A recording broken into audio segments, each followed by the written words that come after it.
Hey guys, it's me Rahul, and today in this video I will show you guys how to enable or disable fast startup in Windows. So it's actually pretty simple. First, what you want to do is just click on the start menu, then you have to go to control panel. Just type control panel, open it, and if your menu isn't in this style, what you can do is just click on the view by and change it to category. It might be on large icons or small icons for you. Then just click on hardware and sound. Then after that, just click on power options. Then on the left hand side, you will see that choose what the power buttons do options. Then click on that. Then if you see here, the turn on fast startup is unchecked, but I can't do anything here, right? It is disabled. So what you want to do is just click on change settings that are currently unavailable. Just click on that.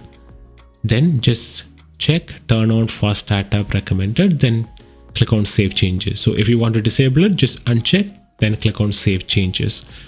So that's all, pretty simple.